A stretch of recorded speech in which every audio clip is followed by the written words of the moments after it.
Ram Ram Hare Hare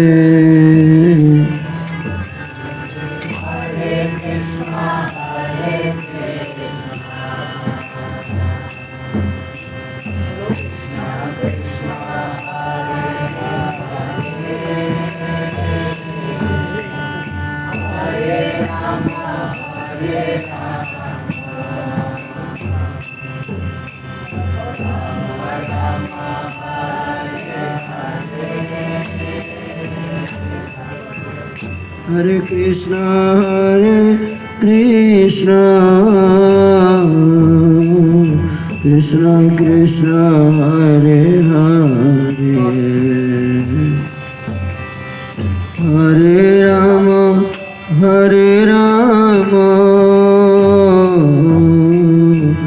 Ram Ram Hare Hare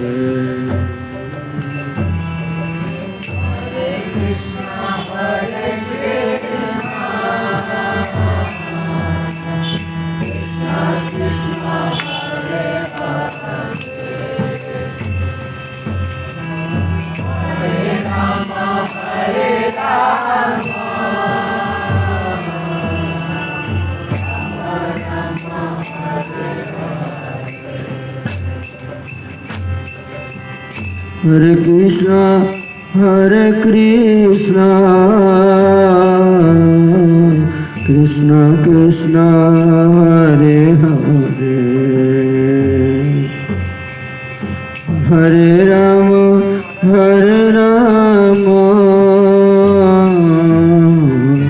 Ram Ram Hare Hare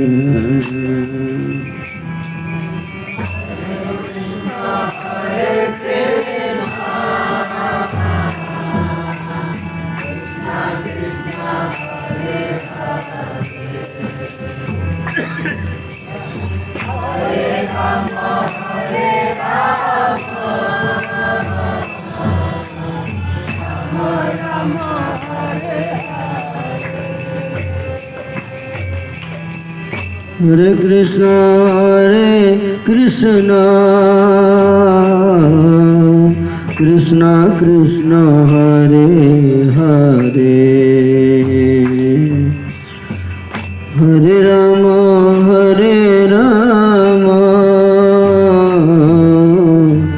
Ram Ram Hare Hare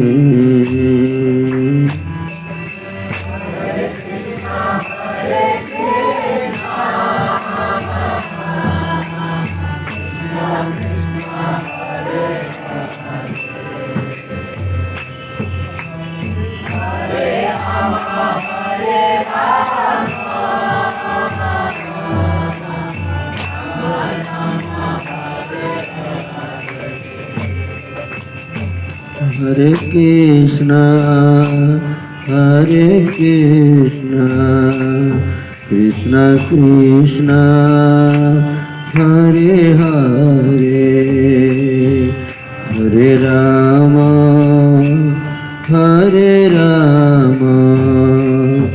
Ram Ram Hare Hare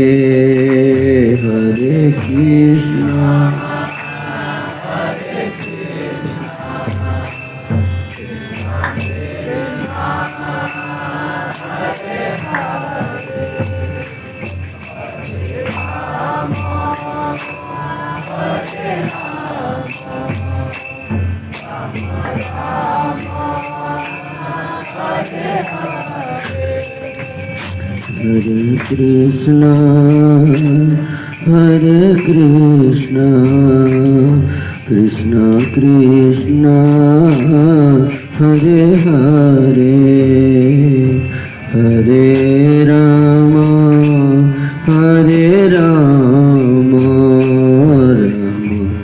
Ram Hare Hare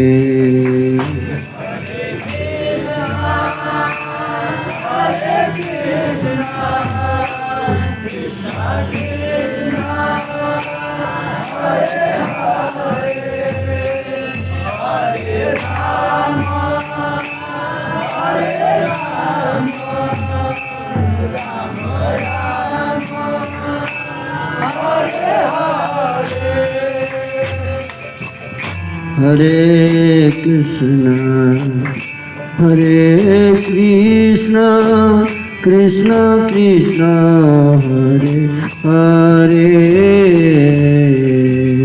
Hare Rama, Hare Rama, Rama Rama, Hare Hare, Hare Krishna.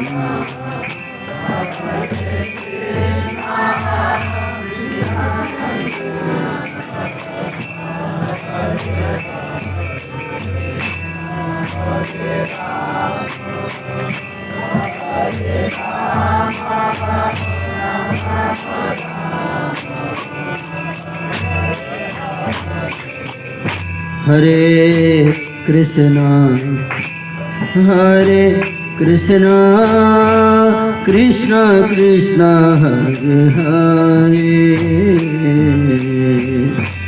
Hare Rama, Hare Rama, Rama Rama, Hare Hare,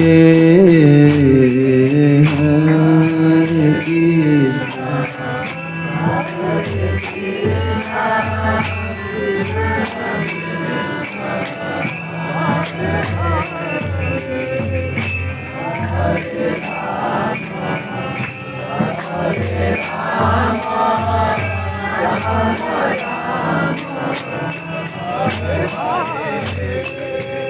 Hare Krishna, Hare Krishna, Krishna Hare Hare, Hare Ram, Hare Ram, Ram Ram, Hare Hare.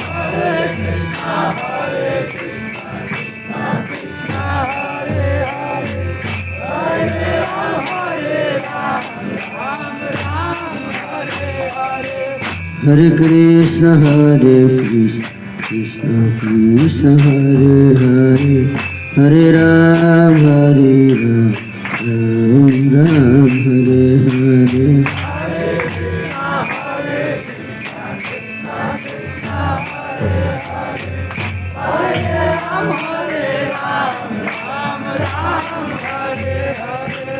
Hare Krishna, Hare Krishna, Krishna Krishna, Hare Hare, Hare Ram, Ram Ram, Hare Hare.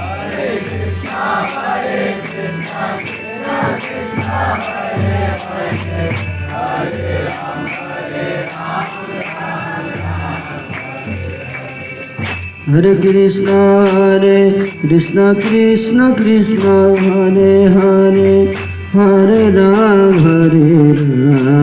Ram Ram, Hare Hare.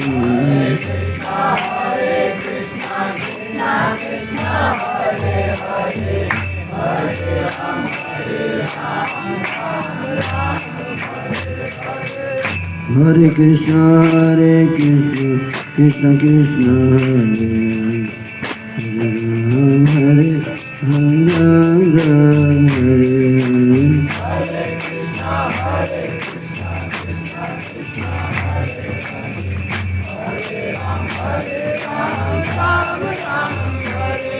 Hare Krishna, Hare Krishna, Krishna Krishna, Hare Hare, Ram Ram, Hare Hare.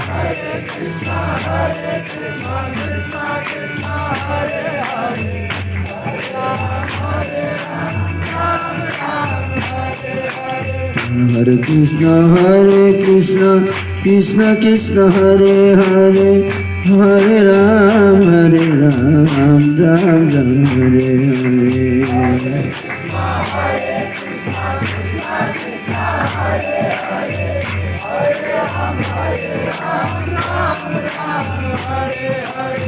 Hare Krishna, Hare Krishna, Krishna Krishna, Hare Hare, Hare Ram, Ram Ram, Hare Hare.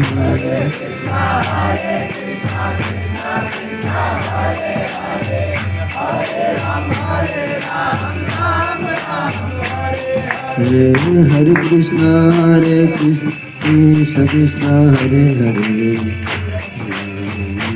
Ram Ram Ram Hare Hare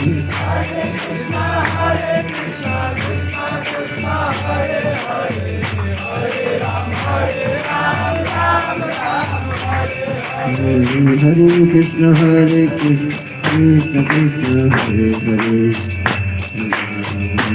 Ram Ram Ram Hare Hare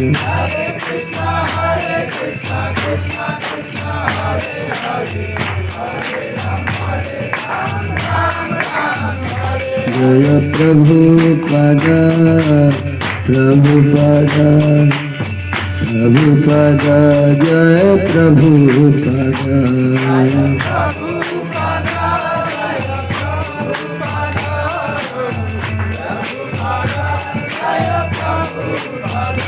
Hari Bol Hari Bol Hari Bol Hari Bol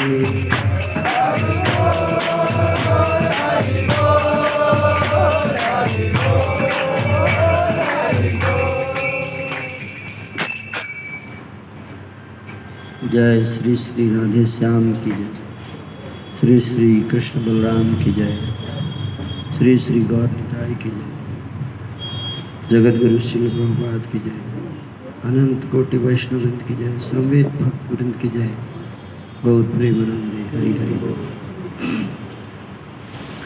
ओम नमो भगवते वासुदेवाय। ओम नमो भगवते वासुदेवाय। ओम नमो भगवते वासुदेवाय। ओम नमो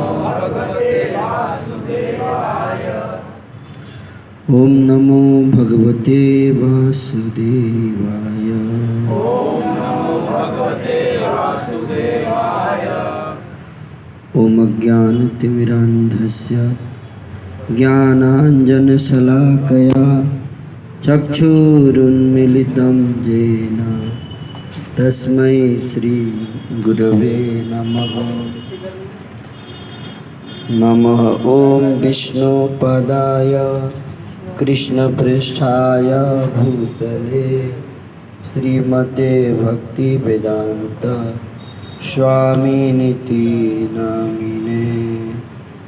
नमस्ते सरस्वते देवे गौरवाणी प्रचारिणे निर्विशेषशून्यवादी पाश्चात्यदेशतारिणे।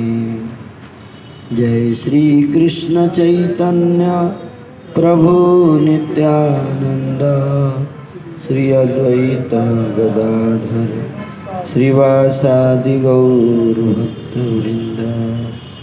हरे कृष्णा कृष्णा कृष्णा हरे हरे, हरे राम राम राम हरे हरे। हरे कृष्णा। तो आप सब स्टूडेंट्स का बहुत बहुत अभिनंदन आज के इस प्रवचन में।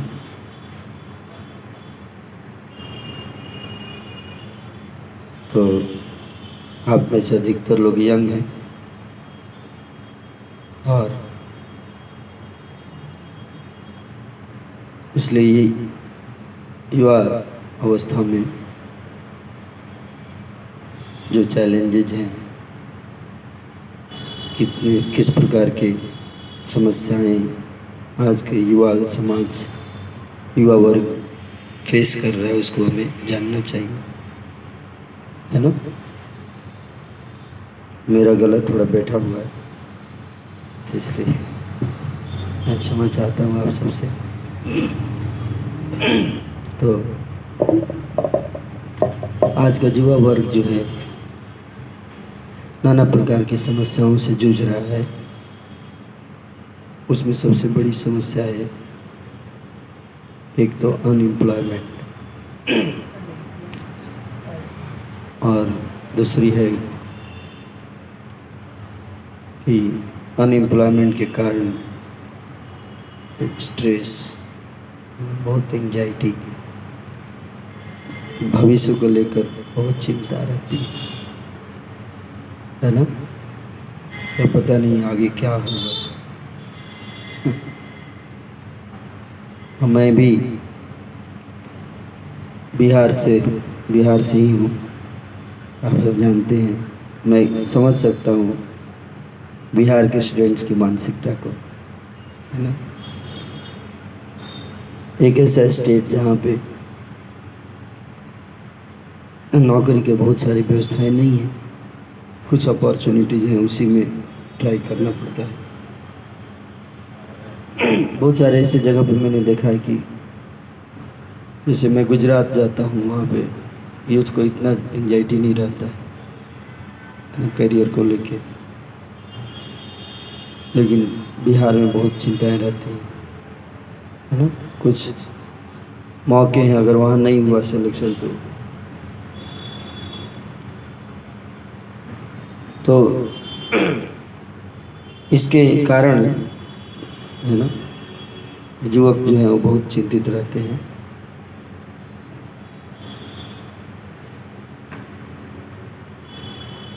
तो इससे कैसे डील किया जाए, कैसे हैंडल किया जाए, है ना, how to deal with that.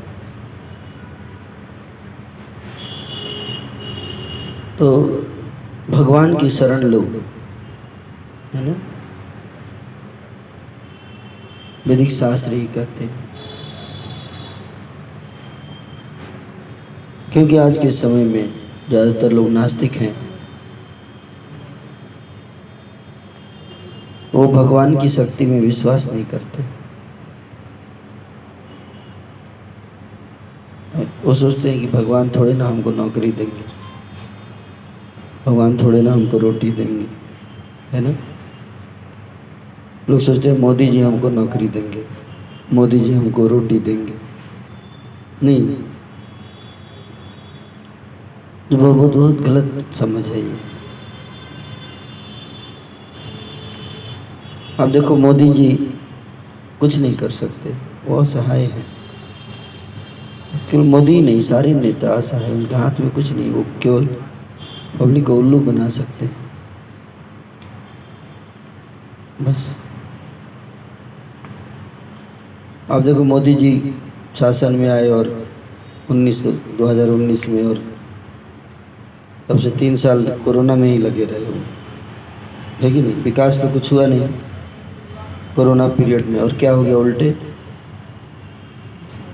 Lockdown के कारण इकोनॉमी का बंटाधार हो गया, है ना। पंचवर्षीय योजना में इसका कोई कैलकुलेशन नहीं था कोरोना का, है ना। पंचवर्षीय योजना जब बनी होगी तो उसमें सोचा नहीं हुआ कि बीच में कोरोना आ जाएगा, 3 साल और सब कुछ लॉकडाउन हो जाएगा। कितना नुकसान हुआ आप देखो, रेलवे लाइन बंद, सारे बिजनेस ऑलमोस्ट बंद हो गए थे, है कि नहीं। कितने लोग मारे गए, बड़े बड़े नेता सब लोग मारे गए। अब इसको कैसे कंट्रोल करोगे? अगर मैं बोलूं कि कोई ऐसा उपाय निकालिए जिससे कोरोना जैसी बीमारी को आने से ही रोक दिया जाए, संभव है? इंसान के हाथ में है ये? नहीं है हमारे हाथ। इंसान अपनी प्लानिंग करता है, भगवान अपनी प्लानिंग करते हैं, है ना। अब आपको एक व्यक्ति बोला कि अगर आपको भगवान को बहुत हंसाना है, क्या बहुत हंसाना है, तो क्या करेंगे आप?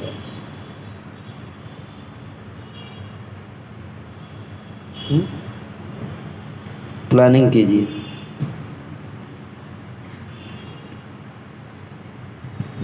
जब जीव प्लानिंग करता है तो भगवान को बहुत हंसी आती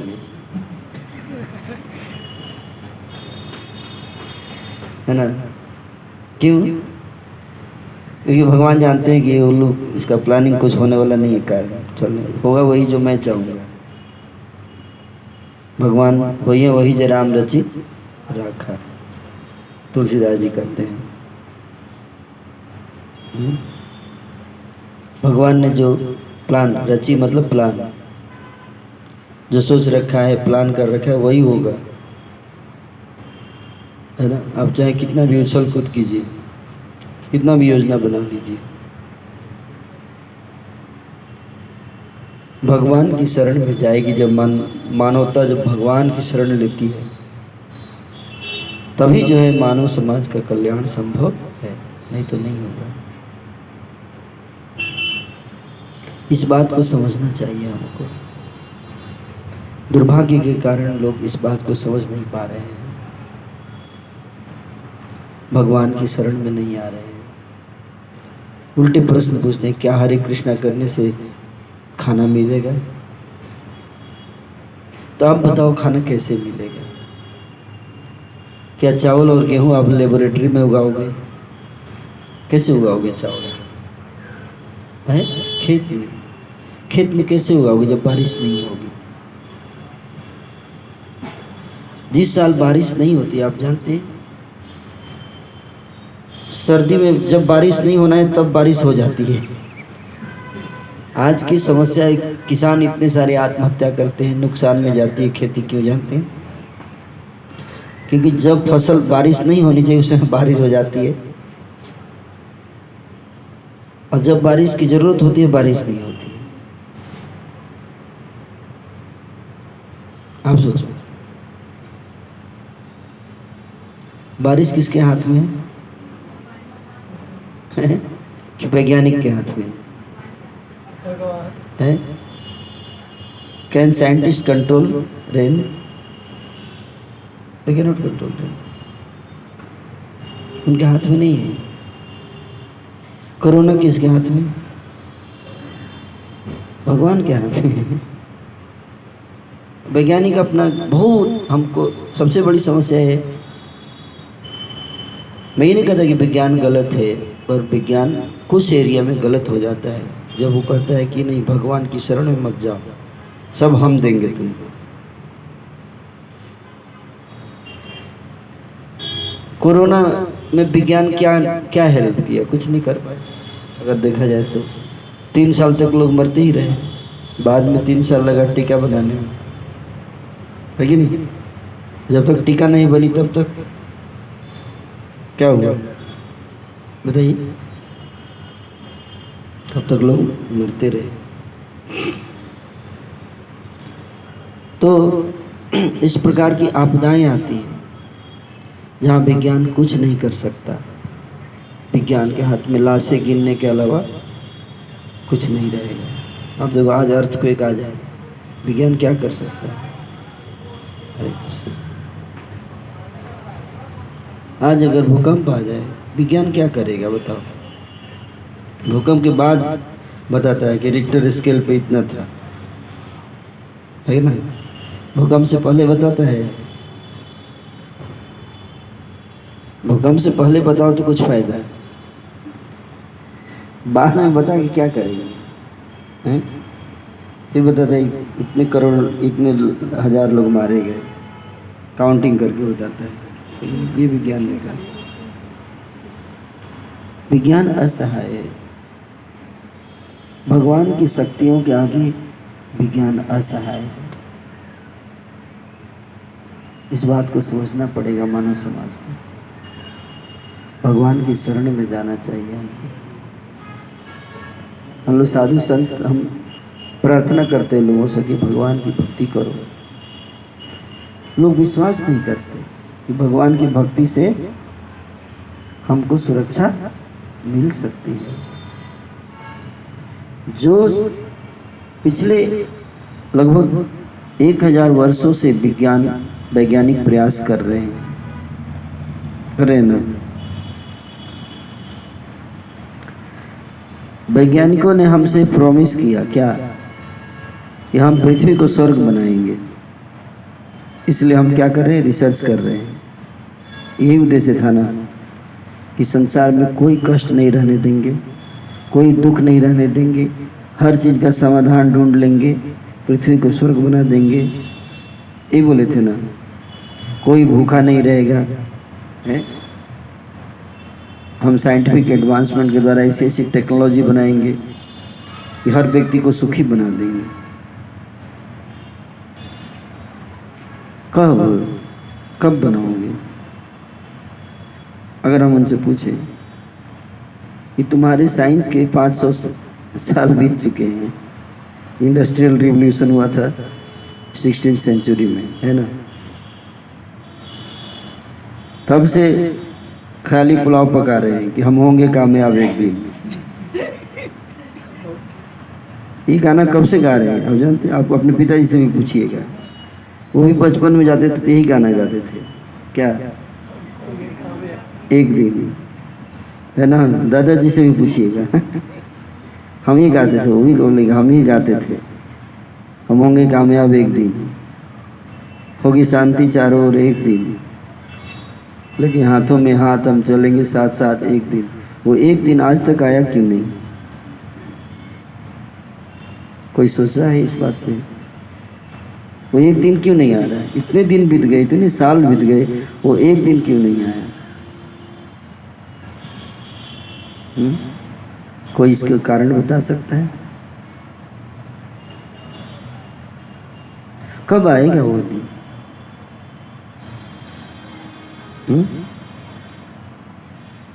कभी नहीं आएगा। भगवान ने गीता में बता रखा है क्या, कि वो कभी नहीं आएगा, वो दिन कभी नहीं आएगा।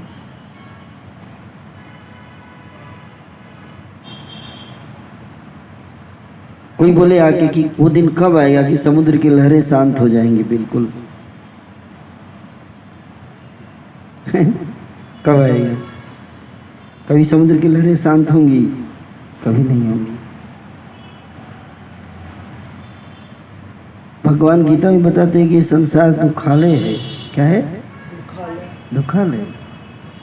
माम उपेत्य पुनर्जन्म अशाश्वतम दुखालय। यहाँ पे दुख मिलेगा ही, चाहे कितना भी आप प्रयास करो, आप प्रधानमंत्री भी बन जाओ, फिर भी आपको दुख मिलेगा। कोई ऐसा इंसान नहीं है जो कह सके कि मेरे को दुख नहीं हुआ। एक भी व्यक्ति दिखा दीजिए इस संसार में, दुख आएगा। बहुत सारे मोटिवेशनल स्पीकर हैं, वो बोलते हैं ये कर लो तो आप दुख से मुक्त हो जाओगे। दुख से आप कभी मुक्त नहीं हो सकते।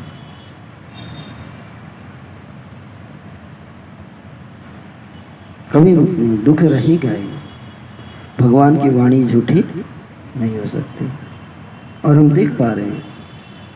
भले वैज्ञानिक प्रॉमिस करें कि एक दिन हम आपको सुखाले बना देंगे धरती को, लेकिन जैसे जैसे समय बीत रहा है, देखिए अब वैज्ञानिक भी हाथ खड़े कर रहे हैं। नहीं, क्या कहना है? इसरो के चेयरमैन का कुछ इस पिछले महीने ही बयान आया था, जुलाई में। इसरो जानते हैं? इसरो के चेयरमैन का बयान आया था कि अगले 50 साल में पृथ्वी रहने लायक नहीं रह जाएगी। जो यहाँ पे रहेगा वो मर जाएगा, बचेगा नहीं जीवित। कॉलोनी बसानी पड़ेगी, मंगल पे या दूसरे ग्रहों पे जाना पड़ेगा हमें। तो चले थे, कहते कहावत है कि 24 चले थे 26 बनने, बन के आए दूबे बन के लौट आए, है ना? क्या 24 चले थे 26 बनने, लौट के आ गए दूबे बन के। तो इस तरह से वैज्ञानिक चले थे धरती को क्या बनाना, स्वर्ग बनाना, और लौट के आ गए नरक बना के। अब बोल रहे हो अब भागने की तैयारी करो यहाँ से, इससे पहले कि सब बर्बाद हो जाए, किसी और जगह चलो, अब उसको नरक बनाएंगे, है ना? तभी कुछ दिनों के बाद एडवर्टाइजमेंट आना शुरू हो जाएगा कि चांद पे कॉलोनी खरीदिए, प्लॉट, है ना? खरीदिए एक प्लॉट चंद्रमा पे, मून, बहुत महंगा, कितने लोग एफोर्ड कर पाएंगे? औरंगाबाद में ही प्लॉट नहीं एफोर्ड कर पाते हैं, चांद पे क्या एफोर्ड करेंगे? बताओ, कितना बड़ा धोखा है हमारे साथ, नहीं है? कितनी बड़ी साजिश है। भगवान ने हमको इतनी सुंदर पृथ्वी दी, उसको नरक बना दिया वैज्ञानिकों ने। रहने लायक नहीं रहा पृथ्वी। आने वाले समय में बहुत बड़ी समस्या आने वाली। अभी देखो इतना युद्ध चल रहा है ना, युद्ध चल रहा है ना, यूक्रेन और रसिया के बीच में युद्ध चल रहा है। अब चाइना ताइवान इधर कॉन्फ्लिक्ट क्यों चल रहा है? ये सब रिसोर्सेज की लड़ाई चल रही है कि नहीं? बीच में इस्लामिक कंट्रीज और अमेरिका के बीच में युद्ध चल रहा था, और आने वाले समय में ये युद्ध बढ़ते चले जाएंगे। क्यों? संसाधन के लिए सारी चीजें खत्म होती जा रही हैं। अन्न खत्म होता जा रहा है, पानी खत्म होता जा रहा है। आपको भूख लगेगी तो क्या खाएंगे? माइक्रोसॉफ्ट चिप्स या पोटैटो चिप्स?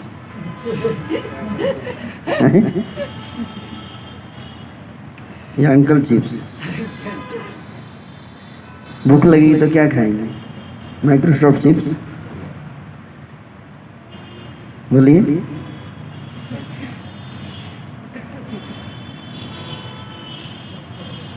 वैज्ञानिक हमको उल्लू बना रहे हैं कि हम ये दिक्कत, हमने स्मार्टफोन बनाया। यार स्मार्टफोन बना क्या करोगे? खाना भोजन ही नहीं रहेगा। ऑनलाइन पे तुम यूट्यूब पे भोजन करोगे? खाना तो खेत से ही आएगा ना, स्मार्टफोन से थोड़े आएगा। और खेत कम होते जा रहे हैं।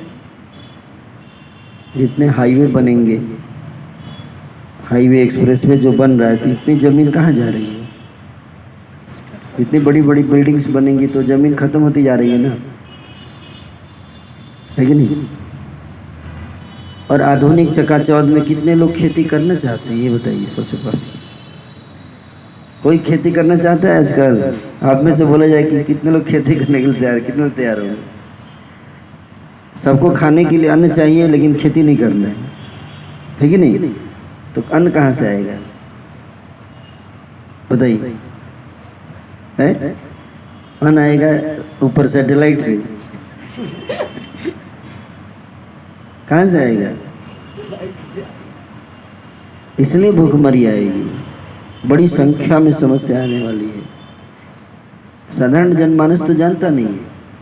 आप लोग को नहीं पता, आप लोग बच्चे हो अभी, आप लोग तो बिजी कर दिया गया है किताब में, लेकिन आप लोगों को पता नहीं है संसार में क्या चल रहा है अभी। बड़े बड़े वैज्ञानिक ऑलरेडी कह चुके भविष्यवाणी के अगले 50 साल में ओम तत्सत स्वाहा स्वाहा हो जाएगा सब, है ना? यस। क्यों? क्योंकि आप देखो दुनिया के 45 सबसे धनी लोग जो हैं, कितने? 45 सबसे धनी लोग, उनके पास पूरी दुनिया का 50% वेल्थ है उनके पास, उनके हाथों में, उनके कब्जे में। धनी लोगों के पास सब कब्जे में कर रखा है आपने। पैसे की कमी नहीं है, नौकरी की कमी नहीं है। देखो भारत में आप जानते हैं कितने लोग सिगरेट पीते हैं? कितने लोग सिगरेट पीते हैं बताइए? 27 करोड़ लोग सिगरेट पीते हैं। और एक आदमी हर रोज 100 रुपए का सिगरेट पीता है, तो डेली कितना करोड़ रुपए का सिगरेट पीते हैं लोग? 2700 करोड़ रुपए का सिगरेट रोज पीते हैं इंडिया में। तो साल में कितना हो गया?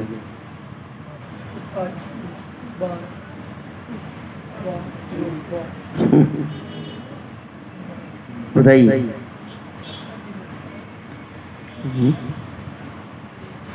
लगभग 7-8 लाख करोड़ रुपए का तो सिगरेट पी जाते हैं इंडिया में लोग। और सिगरेट कौन पीता है? सब लोग पीते हैं, गरीब लोग भी पीता है, नहीं पीता? गरीब लोग बीड़ी पिएगा।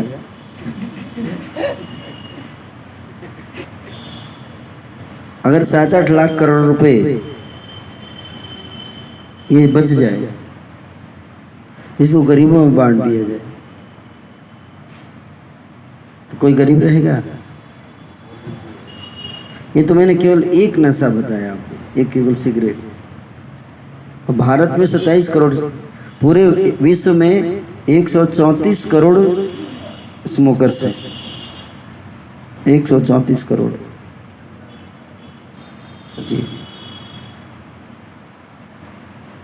134 करोड़ लोग, और 100 रुपए का सिगरेट रोज पीते हैं, तो कितना हो गया? 134 गुणे 100, 13,000 करोड़। 13,000 करोड़ रुपए, लगभग 52 लाख करोड़ रुपए साल में पूरी दुनिया में लोग सिगरेट पीते हैं। कितना? 52 लाख करोड़ रुपए का सिगरेट पीते हैं। अगर सब इस्कॉन डिवोटी बन जाए तो 52 लाख करोड़ रुपए बचेगा ना? बचेगा कि नहीं बचेगा? बोलते क्या फायदा है भक्त बनने का? बहुत फायदा है। ये तो मैंने केवल आपको सिगरेट बता रहा हूँ। आप जानते हैं भारत में लोग कितने गुटखा, कितने रुपए का गुटखा खाते हैं एक साल में? गुटखा, पान मसाला, कितने का? 43,000 करोड़ रुपए का पान मसाला। एक तो सिगरेट का मैंने बताया कि इतना खर्चा करते हैं खरीदने में। सिगरेट से जो बीमारी होती है, आप जानते हैं कितने लोग मरते हैं एक साल में सिगरेट पीने से के कारण? भारत में 15 लाख लोग हर साल मरते हैं सिगरेट पीने से। कोरोना से 3 गुना ज्यादा, 3 गुना नहीं, 6 गुना ज्यादा। कोरोना से तो 2-2.5 साल में 5 लाख लोग मरे। यहाँ एक साल में 15 लाख लोग मरते हैं। आप गूगल पे चेक करके देखिए, death due to smoking in India, आप चेक करके देख लो इन ईयर। एक सेकंड में आपको पता चल जाएगा कि मैं झूठ बोल रहा हूँ सही बोल रहा हूँ। कोरोना में इतना हाय हाय हाय हाय, लॉकडाउन लगाओ, उधर करो, वो करो। सिगरेट तो कोरोना से ज़्यादा बड़ा बीमारी है कि नहीं? अब सोचो कि अगर 15 लाख लोग बीमार होकर मर रहे हैं तो कितने लोग बीमार होंगे इसके कारण? और वो जितने लोग बीमार होंगे उनकी दवाई इलाज करा रहे होंगे, कितना खर्चा करते होंगे बीमारी पर? सोचो, वो सारा पैसा जोड़ दीजिए तो 50 लाख बीमारी पे भी खर्चा हो, 50 लाख करोड़। और ये केवल सिगरेट की बात बता रहा हूँ, उस तरह गुटखा भी, बहुत कैंसर होता है गुटखे से। शराब, भारत में लोग एक साल में 600 करोड़ लीटर शराब पीते हैं। कितना? 600 करोड़ लीटर शराब। बिहार में वैसे बताते हैं कि बैन है, लेकिन है नहीं। बैन इसलिए किया जाता है ताकि सरकार को ज़्यादा पैसा आए, क्योंकि जब आप शराब को बैन कर देंगे तो उसकी काला बाजारी होती है, उससे ज़्यादा पैसा आता है सरकार को। इसलिए 3 लाख करोड़ रुपए का शराब पीते हैं लोग इंडिया में साल में, और फिर उससे बीमारी होती है, फिर उस पर 2 लाख करोड़ रुपए खर्चा करते हैं। केवल इंडिया की बात बता रहा हूँ। और पूरे वर्ल्ड का अगर आप जोड़ लो तो ये करोड़ों में, लाखों करोड़ रुपए जाएगा। इंडिया में शराब बहुत कम पीते हैं लोग। विदेशों में अगर आप जाएंगे तो जैसे आपके घर के ऊपर पानी की टंकी होती है ना,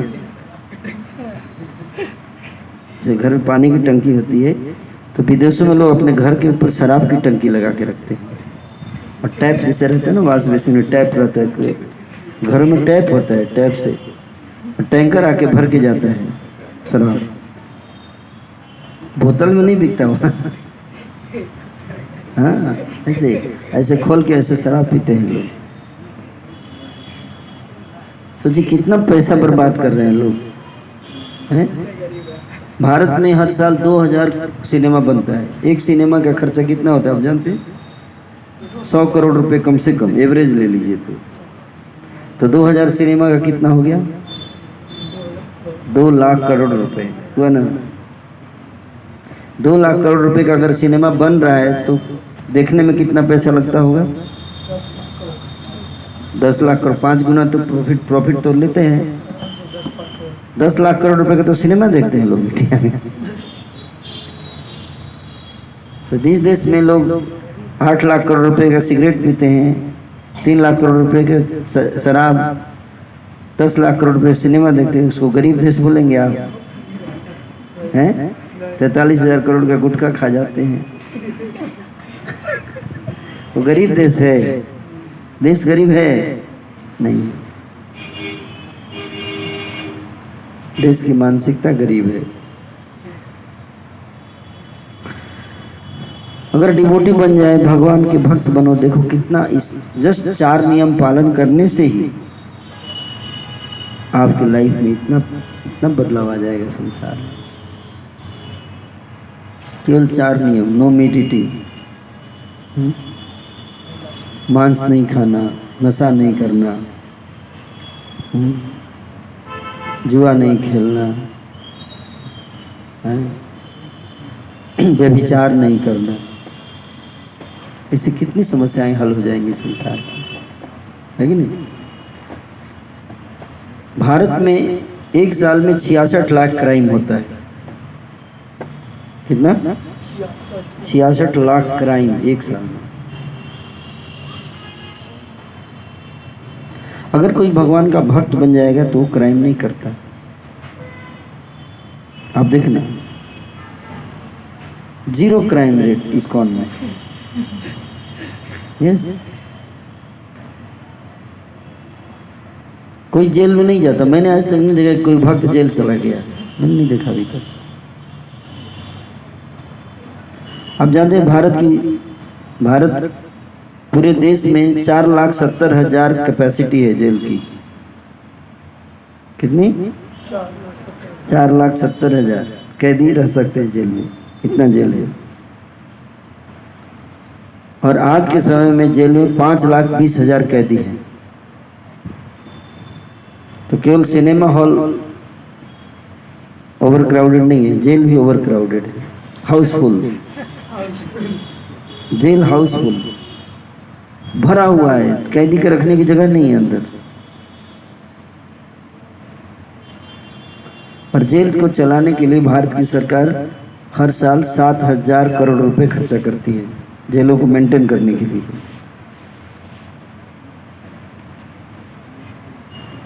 उसके अलावा इतनी सारी पुलिस, ये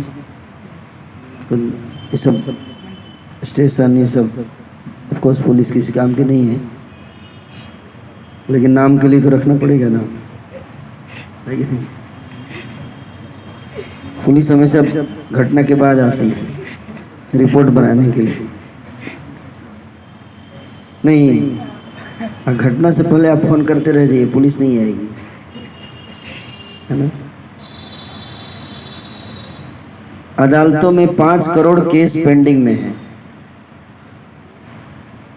कितना? 5 करोड़ केस अदालतों में पेंडिंग में है। और हर साल 50 लाख और ऐड हो जाता है। पिछले साल 4.5 करोड़ था। पिछले साल के लेक्चर आप सुनेंगे मेरा, तो उसमें 4.5 करोड़ बोलता था। इस साल 5 करोड़ हो गया, अगले साल 5.5 हो जाएगा। 5 करोड़ केस पेंडिंग में है। सोचिए अगर उन सारे केस को हल कर दिया जाए तो कितने लोग जेल में जाएंगे? कम से कम 1 करोड़ लोग जेल में जाएंगे। तो 5 लाख लोगों के लिए 7,000 करोड़ लग रहा है जेल खर्चा। तो 1 लाख के लिए कितना आएगा? जोड़ लीजिए, 1,40,000 करोड़। तो जेल चलाने के लिए खर्चा करना पड़ेगा आपको। देश बहुत, स्थिति समाज की बहुत खराब है। लेकिन ये सारे लोग अगर भक्त बन जाएं तो क्या होगा? जेल की जरूरत नहीं पड़ेगी। कि कोई क्राइम रेट जीरो है कि नहीं? आप देखो इतने सारे यूथ यहाँ से कनेक्टेड है, आप लोग हैं, कभी आपस में लड़ाई हुई, एक दूसरे का मुंह तोड़ा किसी ने? कोई क्राइम किया आप लोगों ने? नहीं किया। क्यों नहीं किया? ये संस्कार है ये नहीं? मन और इंद्रियों पे बस रहता है। क्रोध के कारण क्राइम होता है। क्राइम का कारण क्या है? क्रोध। तो क्रोध जब आएगा तभी तो व्यक्ति क्राइम करेगा। हंसते हंसते प्रेम से थोड़े ना किसी का गला दबाएगा कोई। जब क्रोध आता है कि नहीं? तो अगर हम भक्ति करेंगे तो हमारा क्रोध क्या रहेगा? कंट्रोल रहेगा। बहुत फायदे हैं, हजारों। और सबसे बड़ा फायदा क्या है? सबसे बड़ा फायदा है कि भगवान प्रसन्न रहेंगे तो क्या होगा? जब हम पाप नहीं करेंगे और भगवान के नाम का जप करेंगे तो भगवान प्रसन्न होंगे। तो समय पे बारिश होगी, कोरोना जैसी बीमारी नहीं आएगी, है ना? आपदाएं नहीं आएंगी, इकोनॉमी अपने आप अच्छी हो जाएगी, देश धनी हो जाएगा, भारत सबसे धनी देश हो जाएगा। भारत जो है विश्व का सबसे धनी देश था पहले। आप जानते हैं ये बात? कितने लोग जानते हैं? आपके हिस्ट्री में नहीं पढ़ाया जाता है ये सब। हिस्ट्री में सारा गलत चीज पढ़ाया जाता है। India was the richest nation in the world. 180 से लेकर 1800 सेंचुरी तक, 18th सेंचुरी तक India was number 1 economy in the world.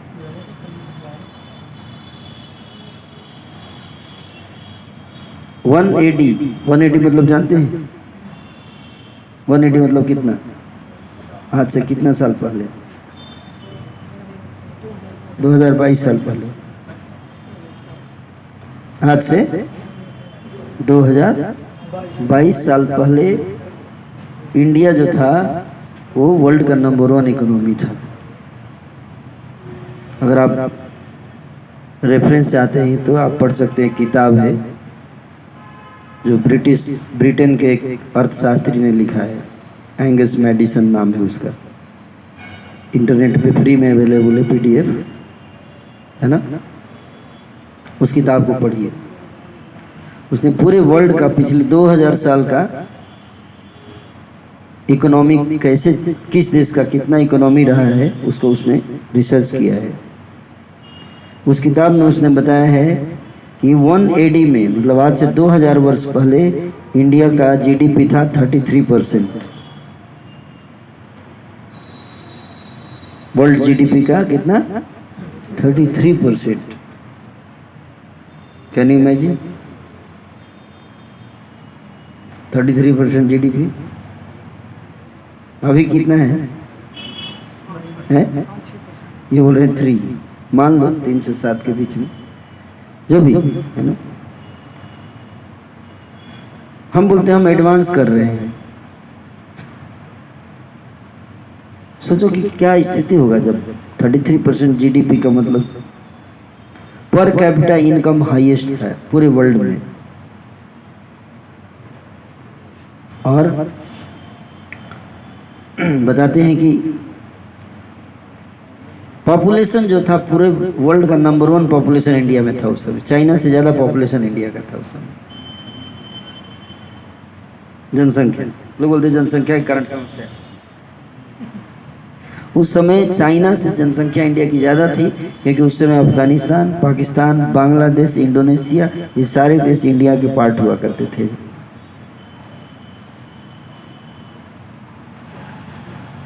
सोचिए इतना बड़ा पॉपुलेशन, फिर भी इकोनॉमी नंबर 1 कैसे? बताइए।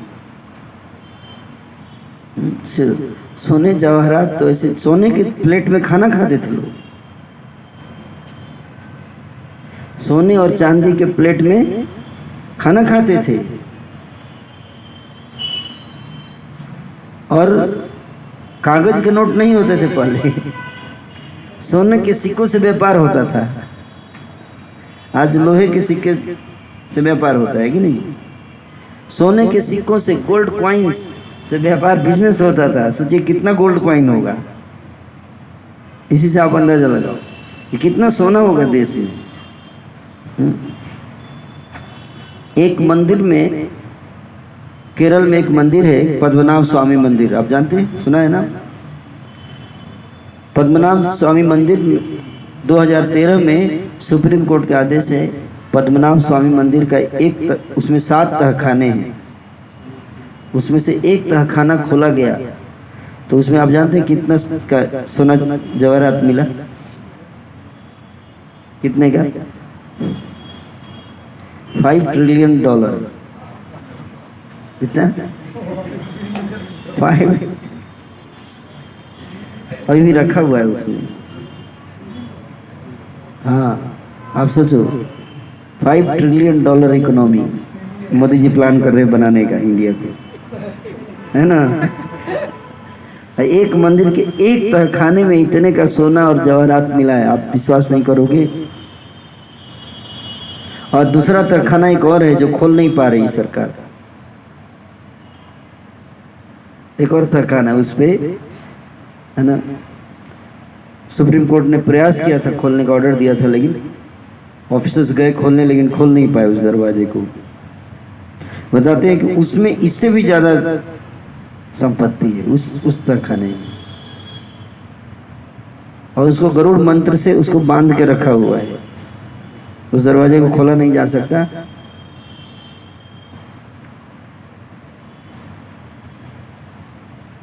एक मंदिर में सोचो इतना संपत्ति, सोचो पूरा देश में क्या हाल होगा उस समय। कितने सोना जवाहरात तो लूट के ले गए अंग्रेजों ने। भारत से कितना धन लूटा आप जानते हैं?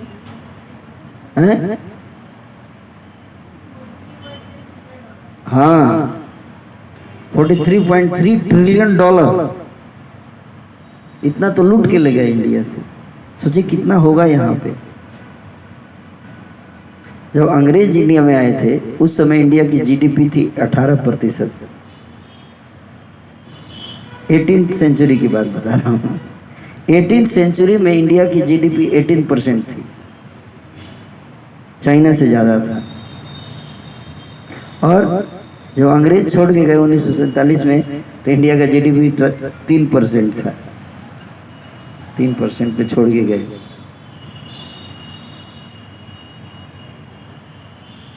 ऐसा देश था। कैसे ऐसा देश था? क्योंकि लोग संस्कारों में जीते थे, पैसे के पीछे नहीं भागते थे, मेहनत के पीछे भागते थे, ईमानदारी से कार्य करते थे, चोर नहीं थे लोग, क्योंकि रामायण महाभारत पढ़ते थे, प्राण जाए पर वचन न जाए, इन सिद्धांतों पे चलते थे। आज बिहार की स्थिति अगर ऐसी है तो इसका सबसे बड़ा भ्रष्टाचार सबसे बड़ा कारण है। बिहार का विकास क्यों नहीं हो पा रहा है? मेन कारण भ्रष्टाचार है। नेता लोग चाहते हैं कि लोग गरीब रहे, क्योंकि लोग पढ़ लिख जाएंगे तो फिर जाति के नाम पे वोट नहीं देंगे, है कि नहीं? फिर विकास की डिमांड करेंगे ना। तो इसलिए अनपढ़ रहें, गरीब रहें, उल्लू बने रहें तो ज़्यादा अच्छा है। उनको जाति के नाम पर लड़ाओ, एक शराब की बोतल दे दो और फिर वोट लो, है कि नहीं? तो ये सारी स्ट्रेटजी होती है कि नहीं? अगर अच्छा शासक आ जाए, ईमानदार शासक, 5 साल में सूरत बदल दे, है कि नहीं? समस्या धन की नहीं है, समस्या कैरेक्टर की है। कैरेक्टर। पहले भारत के लोग ईमानदार थे, परिश्रम करते थे। ये सारा रिपोर्ट बताता है, मैं भगवत गीता से नहीं बता रहा हूँ आपको, रिसर्च पेपर से बता रहा हूँ। भारत में सबसे ज्यादा एजुकेशन था, लोग आज जैसे लोग विदेश जाते हैं, हार्वर्ड, कैम्ब्रिज, ऑक्सफोर्ड में पढ़ने के लिए इंडिया से, पहले बाहर से लोग यहाँ आते थे पढ़ने के लिए, और बिहार नंबर 1 था उसमें। यहाँ पे नालंदा यूनिवर्सिटी था जिसमें 10,000 स्टूडेंट पढ़ते थे नालंदा यूनिवर्सिटी में उस समय। ऐसी ऐसी पूरे इंडिया में कम से कम 15 यूनिवर्सिटीज थी, बड़ी बड़ी, छोटी छोटी तो बहुत सारी थी, बड़ी बड़ी 15 यूनिवर्सिटीज थी। और नालंदा यूनिवर्सिटी का एजुकेशन का स्टैंडर्ड बहुत हाई था, इसलिए विदेशी लोग आते थे यहाँ पढ़ने के लिए। ह्यूएन सांग ने लिखा है अपनी किताब में, लगभग 3rd और 4th सेंचुरी के लगभग आया था वो इंडिया में, आई एम नॉट श्योर। उसने लिखा है कि नालंदा यूनिवर्सिटी जब उसने विजिट किया, 3rd सेंचुरी है ना, नालंदा यूनिवर्सिटी जब उसने विजिट किया तो गार्ड, गेट पे जो गार्ड था वो इंटरव्यू लेता था जब यहाँ आते थे एडमिशन के लिए। गार्ड इंटरव्यू लेता था, अगर पास हुआ तब अंदर जाने के अलाउ था, नहीं तो वहीं से वापस कर देता था। उसने लिखा है अपनी किताब में, आप पढ़िए उसकी किताब। ये स्टैंडर्ड था एजुकेशन का है।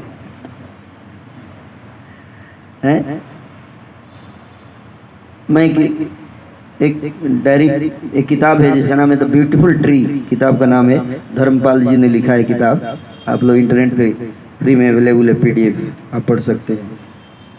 उस किताब में उन्होंने कोट किया है कि 18th सेंचुरी 1815 ईस्वी में जब अंग्रेज इंडिया में नए नए आए थे, वो अपना शासन फैला रहे थे इंडिया में। 1815 में उन्होंने पूरे इंडिया का सर्वे किया कि पूरे इंडिया में कितने गुरुकुल हैं। आप गेस कीजिए कितना आया गुरुकुल है? 5,000 है? 7.5 लाख गुरुकुल। कितने? हाँ, archive.org पे वो डॉक्यूमेंट अवेलेबल है, आप जाके पढ़िए, वो सेम रिपोर्ट है, इट इज अवेलेबल है। 7.5 लाख गुरुकुल हुआ करते थे, हर गांव में एक गुरुकुल था।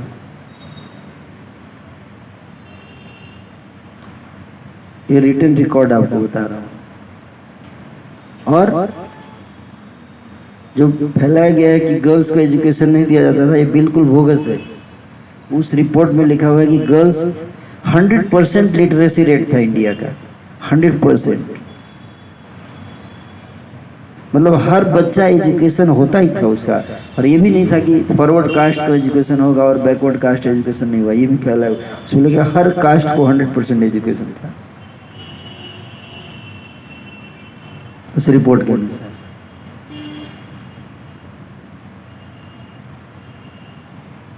और ऐसा भी नहीं था कि चलो गुरुकुल मतलब कुछ पिछड़ा एजुकेशन सिस्टम, ऐसा नहीं था। बहुत हाई लेवल एजुकेशन सिस्टम था, स्टैंडर्ड ऑफ एजुकेशन भी बहुत ऊंचा था। उस समय ब्रिटेन में, इंग्लैंड में 5,000 स्कूल हुआ करते थे, जब यहाँ 7.5 लाख गुरुकुल था।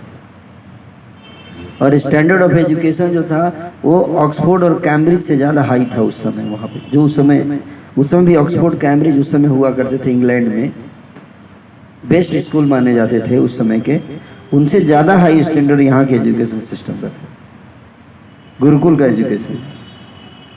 और बड़े कॉलेजेस और यूनिवर्सिटी जो थे, जैसे नालंदा यूनिवर्सिटी, ये सब में आचार्य को ट्रेनिंग दिया जाता था। और ये आचार्य लोग जाते थे वापस और गाँव में अपना गुरुकुल खोल के वहाँ पे एजुकेशन देते थे जाकर। और 100% लोगों, आप देखो आज आप नॉर्थ इंडिया के तो सारे टेंपल तोड़ दिए मुसलमानों ने, नहीं? साउथ इंडिया में आप जाइए, इतने बड़े बड़े मंदिर हैं, आपने देखा? ह्यूज स्ट्रक्चर, 400 फीट ऊंचा। जगन्नाथपुरी का मंदिर 1000 वर्ष पुराना है, 350 फीट ऊंचा है। और सबसे ऊंचे जो ऊंचाई पे, जो 300 फीट 350 फीट की ऊंचाई पे जो पत्थर रखा हुआ है, वो 5 टन का पत्थर है। अब बताइए 5 टन का पत्थर 350 फीट की ऊंचाई पे पहुंचा कैसे, ये बताइए।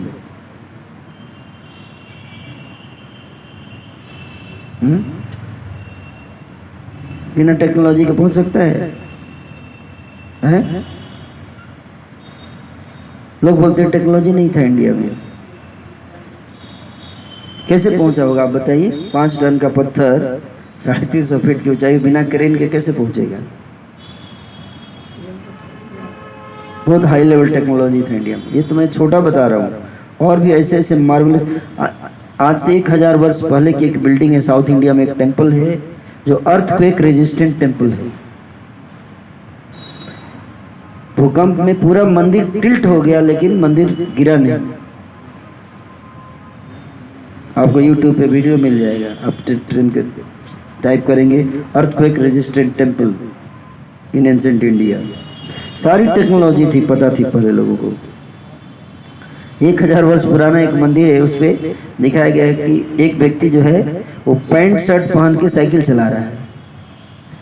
ऐसा कार्विंग किया हुआ है मंदिर के ऊपर। वो कार्विंग 1000 वर्ष पुराना है। साइकिल का बोलते इन्वेंशन हुआ 300 वर्ष पहले। लोग बोलते साइकिल था ही नहीं, बाद 300 वर्ष पहले साइकिल आया। ये गलत धारणा है। ये सारा पहले था, सारे रिसर्च पहले हुए थे। आप देखो मैथमेटिक्स, फिजिक्स, सर हर फील्ड में रिसर्च थे। एरोप्लेन बनाने की टेक्निक, विमान शास्त्र था जो भारद्वाज ऋषि ने लिखा था, विमानिक शास्त्र। सारी टेक्नोलॉजी थी। आप जानते हैं कुतुब मीनार पे आयरन पिलर है, वहाँ पे आयरन पिलर है ना। वो आयरन पिलर 2000 वर्ष पुराना है, लोहा, और आज तक उसमें जंग नहीं लगा।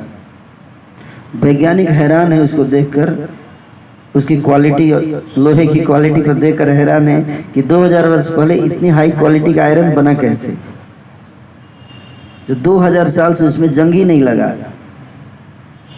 आज कोई भी बिल्डिंग डिजाइन होती है तो कितने साल का डिजाइन पीरियड होता है आप जानते हैं? 100 साल मैक्सिमम, उसके बाद गारंटी नहीं है। और ये मंदिर 1000 साल से खड़े हैं। बिना साइंस के कोई बना सकता है ऐसी चीजें? आर्यभट्ट ने पृथ्वी से सूर्य के बीच का डिस्टेंस, एक ग्रह से दूसरे ग्रह का डिस्टेंस सारा अपनी किताब में लिख रखा है पहले से, कि सूर्य से पृथ्वी का कितना डिस्टेंस है, चंद्रमा का सूर्य पृथ्वी से कितना डिस्टेंस है, कितने दिन में चक्कर लगाता है, सारे ऑलरेडी लिखा, बता दिया उसने। कैसे बता दिया? बिना साइंस के।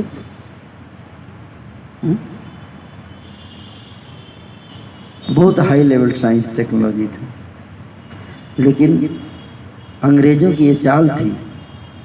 उन्होंने इंडिया के सर्वे किया और जब उनको लगा कि इतना एजुकेशन सिस्टम है, स्ट्रांग है, उन्होंने अपने इंग्लैंड का एजुकेशन सिस्टम, और सबसे बड़ा चीज़ ये था कि इंडिया में एजुकेशन 100% फ्री था।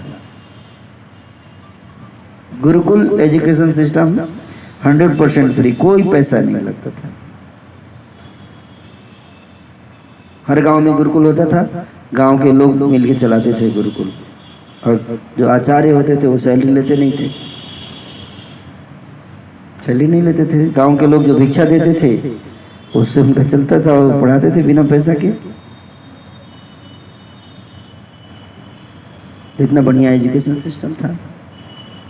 और सरकार नहीं चलाती थी स्कूल, सरकारी स्कूल कुछ नाम का कुछ था ही नहीं, प्राइवेट था सारा। गांव के लोग मिलके आचार्य को ट्रेनिंग दिया जाता था, उससे वो चलाते थे। तो इतना एजुकेशन सिस्टम स्ट्रांग था, तभी तो इकोनॉमी 1-2 साल नहीं 2000 वर्षों तक कोई इकोनॉमी जो है स्ट्रांग रहे। बिना एजुकेशन सिस्टम के इतना हाई लेवल इकोनॉमी आप मेंटेन नहीं कर सकते इतने लंबे समय तक, है कि नहीं? बहुत स्ट्रांग एजुकेशन ट्रेनिंग था सारा। लेकिन ये सब है ना, और अंग्रेजों ने गलत इतिहास लिख दिया इंडिया का, जिसमें बताया जाता है कि नहीं, भारत बहुत पिछड़ा था, हमने भारत को रेल दिया, हमने भारत को ये दिया, कुछ नहीं किया, लूटा केवल। 18% इकोनॉमी से 3% पे छोड़ के गए अंग्रेज, गरीब हालत में छोड़ के गए। उल्टे इंडिया में हिंदू मुसलमान का दंगा कराए और लाखों लोग मारे गए और पाकिस्तान का बंटवारा करती, उसके कारण इंडिया की आर्थिक स्थिति और खराब हो गई, जो आज तक भारत उबर नहीं पाया उससे, है कि नहीं? हम लोग अंग्रेजों की पूजा करते हैं। सोचिए, मैक्स मुलर रोड दिल्ली में जाएंगे तो मैक्स मुलर रोड लिखा हुआ है। बताइए, मैक्स मुलर सबसे बड़ा डेंजरस आदमी था, है ना? तो इस प्रकार से हमें जानना चाहिए कि जब संस्कारों पर आधारित शिक्षा रहता है ना, तो वो शिक्षा जो है वो बहुत स्ट्रॉन्ग इकोनॉमी तैयार करता है। बाल्टी आप ऊपर से कितना भरो, नीचे से अगर छेद है तो ऊपर से भरेंगे, नीचे से खाली करने वाले लोग बहुत हैं। तो मोदी जी उधर से भर रहे हैं, नीचे से बहुत लोग खाली कर दे रहे हैं, है ना? बहुत सालों के बाद एक ईमानदार प्रधानमंत्री आया इंडिया में, नहीं तो सब चोर उचक्के ही बनते हैं सब, है ना? तो ऊपर से भरने का प्रयास करे तो नीचे से खाली कर देता है, कोई लोगों तक पहुंच नहीं पा रहा है ना?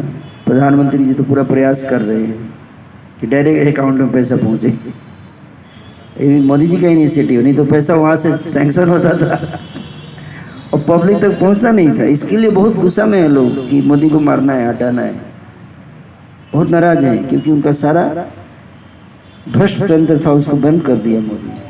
बहुत गुस्सा में है लोग उससे, आप जानते नहीं हैं, मोदी से, है ना? अफसर लोग साथ नहीं दे रहे हैं मोदी का, सब नाराज हैं। क्यों? ऊपरी आमदनी बंद कर दिया सब, इसलिए नाराज है ना? ये स्थिति है देश की, क्योंकि जब कैरेक्टर नहीं दिया आपने, सबको 1.5 लाख सैलरी है IAS ऑफिसर्स की, फिर भी जेल जाते हैं, है कि नहीं? अब देखो अभी झारखंड में वो क्या नाम था उसका, पूजा सिन्हा है, पूजा सिन्हा अभी जेल में गई, IAS ऑफिसर गई ना। इतना पढ़ाई करने के बाद उसको इतना समझ में नहीं आया कि चोरी नहीं करना चाहिए, हैं? इस पढ़ाई का कोई लाभ है? उससे बढ़िया इस्कॉन में आओ, है कि नहीं? क्लास अटेंड करो। लूट रहे हैं सब, जनता दुखी है, त्रस्त है, थोड़ा भी दया है हृदय में? इन नेताओं के, अफसरों के हृदय में थोड़ी भी दया है जनता के प्रति? हैं? लोग मर रहे हैं, भूखों मर रहे हैं। एक साधारण व्यक्ति भी रोड पे जाएगा तो भीख मांगते बच्चों को देख के हृदय में दया आती है? नहीं आती। लेकिन अफसरों के हृदय में दया आती है? नहीं आती। हृदय पत्थर का हो गया। ऐसी पढ़ाई का क्या फ़ायदा बताओ? इतना पढ़ाई करने के बाद इतनी छोटी बात नहीं समझ में आई। 1.5 लाख सैलरी मिलती है, बंगला है, कार है, सब कुछ है, उसके बाद क्यों घोटाला? और जनता भी वैसी ही है, जनता को उल्लू बना के रखते हैं, इसलिए कि जनता पढ़ लिख जाएगी तो समझ जाएगी, इस्कॉन में चली जाएगी तो समझ जाएगी, है ना? और जनता भी वैसी है, चोर को ही वोट देती है। नहीं, जेल में बैठा हुआ है वहीं से जीत गया इलेक्शन, है ना? क्या करिएगा, स्थिति है। तो इसलिए आप सबको भगवान की भक्ति, भगवान की कृपा मिलेगी तो आपको सब कुछ मिलेगा। अगर आप लोग भगवान का नाम जप करो और भगवान के 4 नियम का पालन करो, पाप मत करो, ये 2 चीज़ का ध्यान रखो। पाप मत करो, भगवान का नाम जप करो और जी जान से मेहनत करो, हैं? तो आपको लाइफ में कोई दिक्कत नहीं होगी। भगवान आज भी आपकी लाइफ को इस कठिन समय से बाहर निकाल देंगे आपको। किसी को नौकरी नहीं मिल रहा है, भगवान की भक्ति करो, गारंटी है नौकरी मिलेगी, लेकिन मेहनत करना पड़ेगा, हैं? हम माला करके और दिन भर मोबाइल पर स्मार्टफोन पर बैठे रहेंगे, मिल जाएगा नौकरी प्रभु जी? नहीं, कर्म आपको 100% करना पड़ेगा, है ना? और फिर प्रार्थना, do your best and pray for the rest. Without doing your best if you pray, थप्पड़ पड़ेगा आपके ऊपर। तो first you have to do your best and then pray for the rest. Then आपकी गारंटी, सक्सेस गारंटीड है, भगवान की कृपा जरूर मिलेगी आपको, है ना? तो भक्ति कीजिए सब लोग, है ना? इसमें कोई नुकसान नहीं है, केवल फायदा ही फायदा है। ठीक है? हरे कृष्ण। कोई प्रश्न है?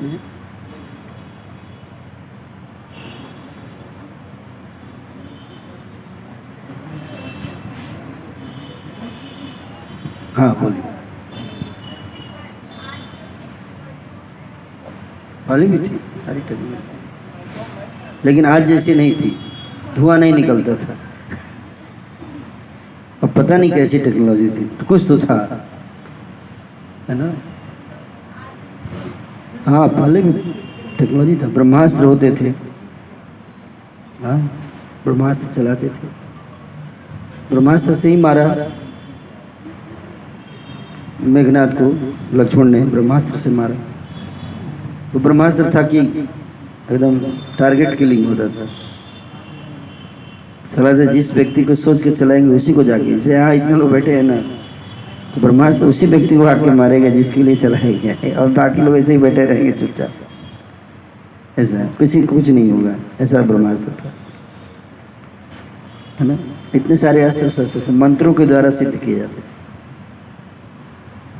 मंत्र से, मंत्र की शक्ति, योगिक शक्ति से, योगिक पावर, है ना? कर्दम मुनि ने हवाई महल बनाया जो पूरा शहर जैसा था, वो हवा में उड़ता था।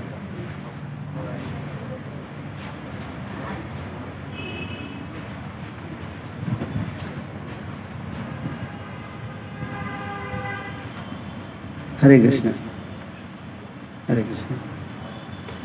श्रीमद् भागवत में वर्णन आता है कि कर्दम मुनि ने अपनी योग शक्ति से एक ऐसा विमान बनाया, वो पूरा शहर था, उड़ता हुआ शहर, जैसे टाइटैनिक जहाज बनाया गया था, है ना?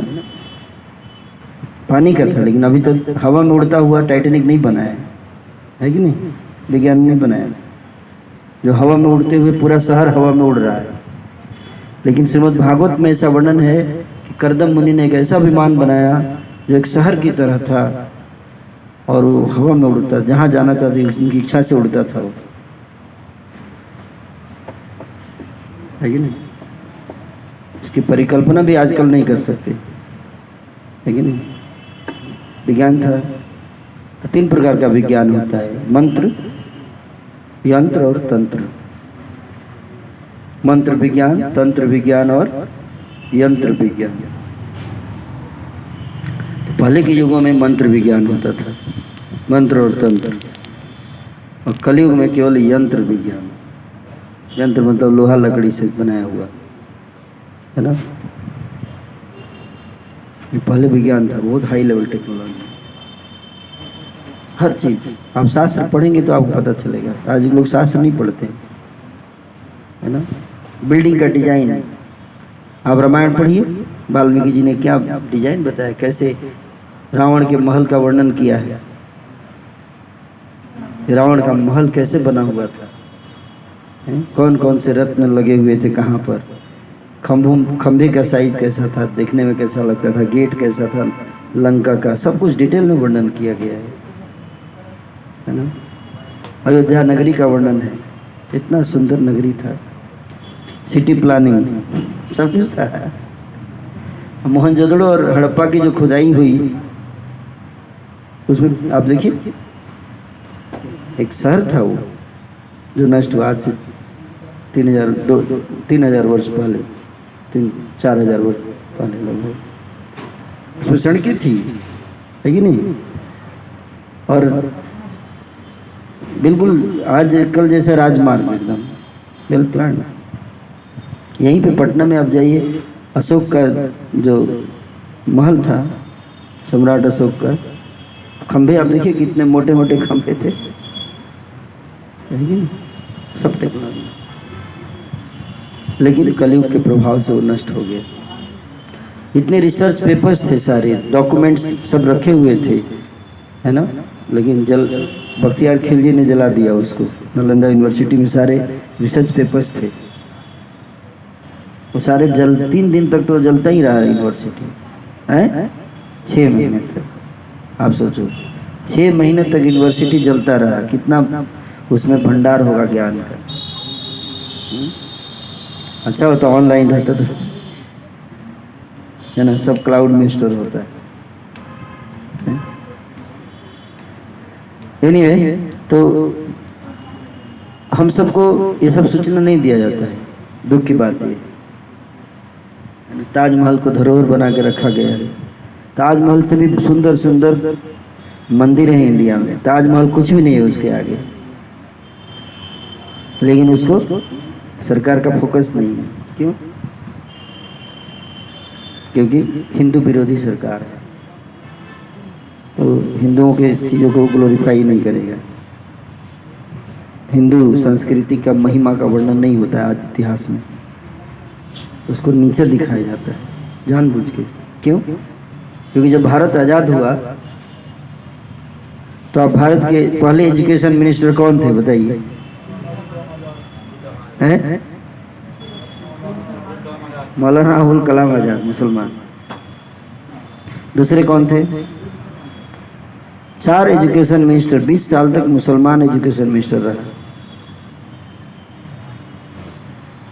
सोचिए, आप मुसलमान को आप सिलेबस बनाने को देंगे तो थोड़े ना हिंदू का गुणगान करेगा, है कि नहीं? तो ये हाल है। तो पता है नहीं क्या, बहुत हाई लेवल इंजीनियरिंग था, टेक्नोलॉजी था, इकोनॉमी था इंडिया का। सोने की चिड़िया बोला जाता था। सोने की चिड़िया गलत बोला जाता है इंडिया को, है ना? मतलब सोने का हाथी बोलना चाहिए, है ना? देखिए इतिहास कितना गलत बताया जाता है कि ऐसे आपको क्वेश्चन आएगा अगर एग्जाम में कि भारत की खोज किसने की, तो क्या बोलेंगे? Vasco D gamma. तो क्या भारत गुम हो गया था?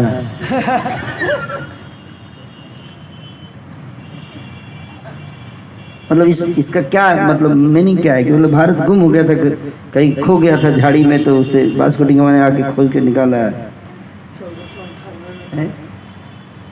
इसका अर्थ क्या है कि भारत की खोज का मतलब क्या है? बिल्कुल गलत बात है। इतने ट्रैवलर्स आए, 10,000 लोग आके पढ़ते थे विदेशों से यूनिवर्सिटी में।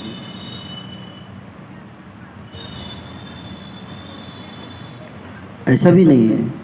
आप जानते हैं वास्को डी गामा की बायोग्राफी पढ़ी है? वास्को डी गामा इंडिया कैसे आया उसने खुद लिखा है, हैं?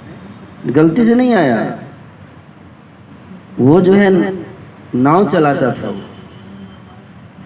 तो भारत के जो बिजनेसमैन होते थे वो व्यापार के लिए दूसरे देश में जाते थे,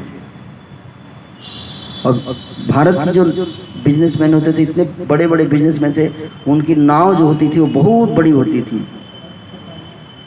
उसने लिखा है अपनी बायोग्राफी में, वो नाव से जाते थे तो वास्को डी गामा आ रहा था अपनी नाव लेके, और एक केशव भाई पटेल करके एक व्यक्ति थे जो गुजरात के व्यापारी थे, वो जा रहे थे अपनी नाव लेके। तो वास्को डी गामा ने इनकी नाव देखी कि इतनी विशाल नाव थी, उसकी नाव इतनी छोटी थी। उसको बड़ा आश्चर्य हुआ कि इतना हाईटेक बोट जो है इतना सामान लेके चल रहा है समुद्र में, और हमको पता ही नहीं ये टेक्नोलॉजी। तो उसके अंदर क्यूरियोसिटी आया कि मैं मतलब इतनी बड़ी बड़ी नाव कैसे बनती है, देखना चाहता हूँ।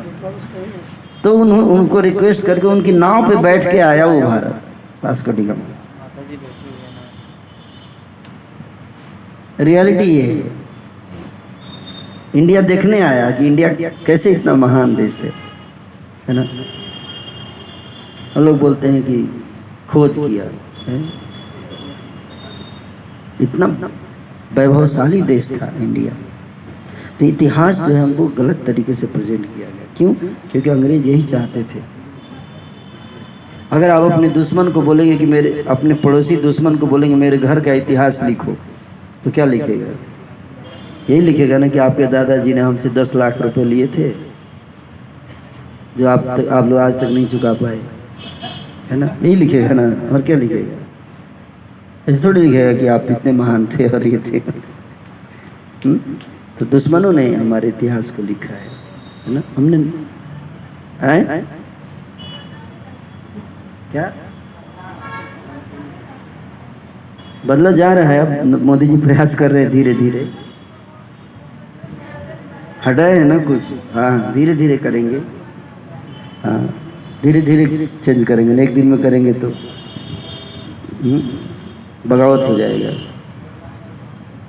इतने सालों में जो षड्यंत्र हुआ वो 1-2 साल में तो नहीं हो सकता। ठीक, समय लगेगा, है कि नहीं? लेफ्ट विंग का बहुत बड़ा साजिश है, तुरंत चिल्लाने लगते हैं, है ना? सेफ्रोनाइजेशन हो रहा है इंडिया का, बहुत ज़्यादा महिमा मंडन किया गया है, बहुत ज़्यादा। ये नहीं बताया गया कि 100 भाइयों का कत्ल किया उसने, ये नहीं लिखा है। हाँ,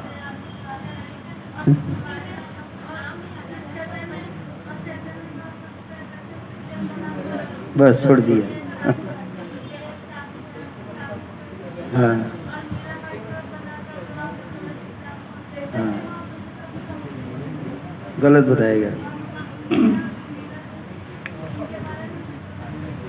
सब गलत, है ना? क्यों? दुश्मनों ने लिखा, हम हिंदू भोले भाले सबको अपना फ्रेंड समझते हैं, है ना? लुटेरों को भी अपना फ्रेंड बना लेते हैं। तो अभी जागना चाहिए। ठीक है, तो आई विल स्टॉप हियर, यहीं पे विराम दूंगा। और आप सबको बहुत बहुत धन्यवाद कि आप लोग इस कृष्ण भक्ति को सीरियस ले रहे हैं। हरे कृष्णा। हरे कृष्ण।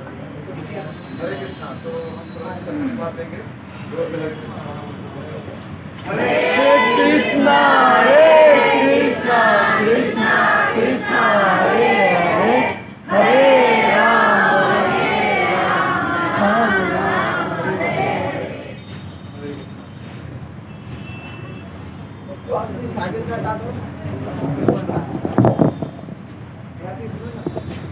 लाइव स्टॉप कर दिया।